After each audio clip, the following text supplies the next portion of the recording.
Now, we already touched on all of these learning objectives, and each flowed really nicely from one concept to the next. Now, it's time to conclude our chemistry of biology discussion by touching on something not as directly related to these other learning objectives. Now, we will discuss concentration gradients, diffusion, and osmosis. One thing that all three of these have in common, which is why they have their own separate discussion, is that they all have to do with the transport of molecules. So let's start out by learning about the term concentration gradient. First things first, what does the word concentration actually mean? Concentration refers to the relative amount of a substance. So if we had two pitchers full of water and salt, if the pitcher on the right had 40% salt, let's say, which would imply that there is then 60% water, and the pitcher on the left, let's say, has 10% salt, meaning that there is 90% water, we would say that the concentration of salt is higher in the pitcher to the right. Even if the pitcher on the left is 100 times larger than the pitcher on the right, meaning it physically has more salt molecules in it, the concentration of salt is still higher in the pitcher on the right because concentration refers to relative amounts, right? The percent salt is still higher in the pitcher on the right. Does that make sense? All right, now that we've got concentration under our belts, let's go ahead and talk about concentration gradients. Have you ever gone to PowerPoint and inserted a shape and then told the shape to have a gradient fill to it? Kind of like what I'm demonstrating on the screen. Well, I want you to think about concentration gradient similar to this visual. Let's break it down. This is a color gradient, right? On one side, there is less color than there is on the other side. A color gradient. So if we are looking at a concentration gradient, that just means we're looking at a gradient where on one side there is a lower concentration of something, while on the other side there is a higher concentration of something. Now, usually when we are discussing concentration gradients, it's in reference to a solution of something. I'll let our friend here give you more details on that front. Alright, so what we're going to be talking about really quick in this little snippet is the idea of concentration gradient. Now, before we get to concentration gradient, let's just take a quick review and go over some terms. We are going to make a solution. We're talking about things in a solution. So to make a solution, we must first have a solvent and a solute, remembering that the solute is what gets dissolved in that solvent. So water is our universal solvent. So in this case, our stuff here, that would be our water, and we have to put solute in it, such as salt or sugar, to make a solution. So these particles here, these are our solute particles that dissolve in our solvent. And not only dissolve, but it's actually going to spread out once we pour our solute in our solvent. And that's a way that a solution is created. Okay, so the solvent dissolves the solute. So let's move on to concentration gradient, because that's really the key to this whole little clip here. Let's talk about the idea of concentration gradient. Particles, whether it's a water particle, gas particle, nutrients, when they're very, very small, they like to move from an area where there is a lot of them, a high concentration of them, to an area where there's not a lot of them, or a lower concentration of them. And when we have an area where there's a lot of them and an area where there's not a lot of them, we call that a concentration gradient, right? And particles always want to move from where there's a high concentration of themselves to an area where there's a low concentration of themselves. And if we think about it, people do this too, right? If you're in a crowded elevator, you would rather go out of that crowded elevator. And that's kind of like diffusion of people, right? The elevator doors open and people leave because it's more comfortable. So in this example that you see here, at the very top, the particles over on the left want to move towards the area on the right. We say that they want to move down their concentration gradient, right? Because they're moving from high to low in terms of that concentration gradient. So down their concentration gradient. And this happens naturally. It's something that occurs naturally in nature and does not require any energy. Particles, quote unquote, want to do this. Here we can see an example of what's going on. On the left, if you focus in at the very start, there is lots of particles on the left side and not as many on the right side.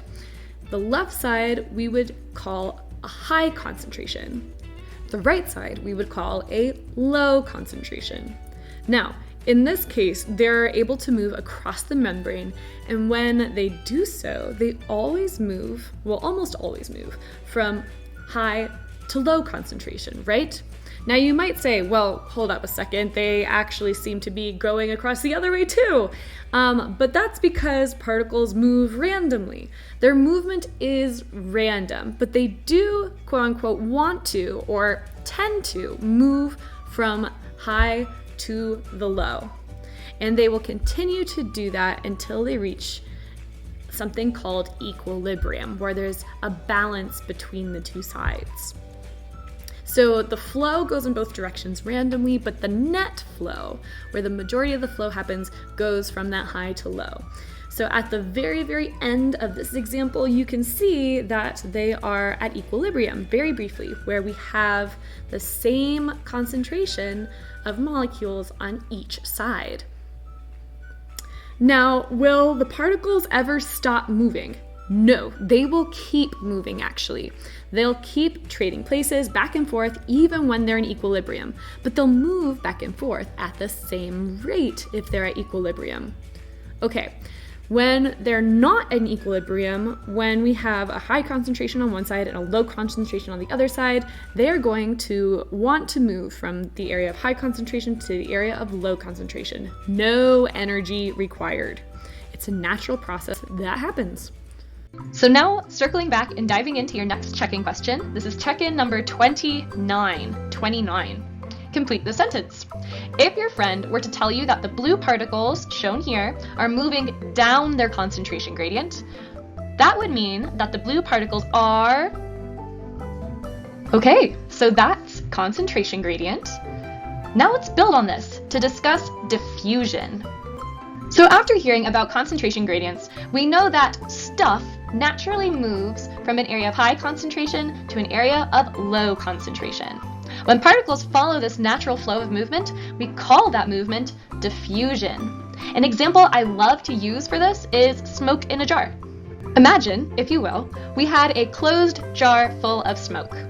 If I opened that jar, what do you think would happen?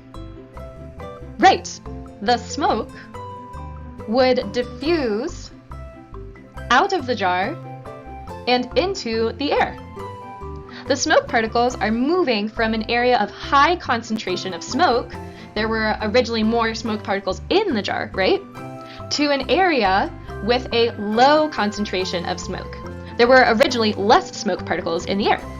So the smoke is diffusing into the air. Okay, well, let's take some time now to check in and see why knowing about diffusion is so important and how this knowledge applies to real-life situations. Check-in number 30. If frog eggs taken from a freshwater pond are placed in a saltwater aquarium, what will most likely happen to those frog eggs?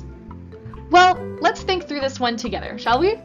If these are freshwater frog eggs, then we can assume that the ratio of water to salt within the eggs is likely close to 1:0, right? Fresh water meaning it's just water with no salt. We can assume this because if the frog eggs thrive in the fresh water, that likely means that they are at equilibrium there with the water. So the percent water outside of the frog egg is likely the same as the percent water inside the frog egg in a freshwater environment, meaning there is likely somewhere close to about 0% salt in the eggs and close to about, somewhere around 100% water, relatively speaking. So that's inside of the eggs. Salt water, on the other hand, if we go to Google and look up percent water in salt water, we can see that salt water is about 96.5% water and about 3.5% solutes, or 3.5% salt. So if salt water is 96.5% water and 3.5% salt, how do you think water will move in this scenario? And then what does this mean for the frog eggs? This actually ties in perfectly with our final topic here, which is osmosis. Osmosis is just the diffusion of water. So if you understand diffusion, then congratulations! That means you also understand osmosis. They mean the exact same thing. The only difference is that the term osmosis refers to the movement of water specifically, while diffusion refers to the movement of any particle, not just water. Now, before we dive into our last check-in questions, I just want to touch on 3 important terms really fast because you will hear these a lot when people talk about diffusion and osmosis, okay? These terms are hypotonic, isotonic, and hypertonic. First things first, all of these terms have to do with something called tonicity, which just refers to the relative amount of solutes if you are comparing one solution to another. So looking at these 3 terms here, let's break them down. The suffix tonic that you see in all of these refers to tonicity, and the prefix hypo means below or low. Think about hypothermia. If you are hypothermic, that means your body temperature is too low or below what it should be, right? All right, moving on to the prefix iso. Iso just means equal, like isometric, which means equal measurements. And finally, the prefix hyper means above or more. If you've ever referred to someone as hyperactive, for example, it's probably because they have above normal levels of energy, or they are more active than the norm. So putting these all together, a hypo solution is a solution with a lower concentration of solutes than another solution. An isotonic solution is just a solution with an equal concentration of solutes to another solution. And a hypertonic solution is a solution with a higher concentration of solutes than another solution. Remember, tonicity, so all of these terms, deal with solutes. Water, just as a reminder, is a solvent. So as the concentration of solutes, such as sugar or salt, as those increase, the concentration of the solvent relative to the solutes, such as water, will decrease. Make sense? So if you had 20% salt in your solution, that would imply there's 80% water. But if that number went up, so now there was 50% salt in that solution, then there would be implied 50% water. So as the solutes go up, solvents go down. Just how percentages work. Make sense? Okay, time for your final check-ins.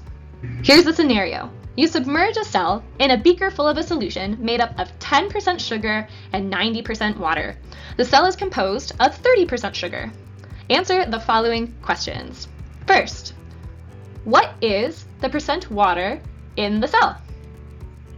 Is the cell hypotonic, isotonic, or hypertonic compared to the solution in the beaker? And then the same question, but this time comparing the solution in the beaker to the cell. And finally, in which direction would you expect water to move? Into the cell, out of the cell, or neither? Check-in number 32. Same scenario, but this time the solution is made up of 10% sugar and 90% water, while the cell is composed of only 10% sugar. And that concludes our discussion on transport, concentration gradients, diffusion, and osmosis. Awesome work!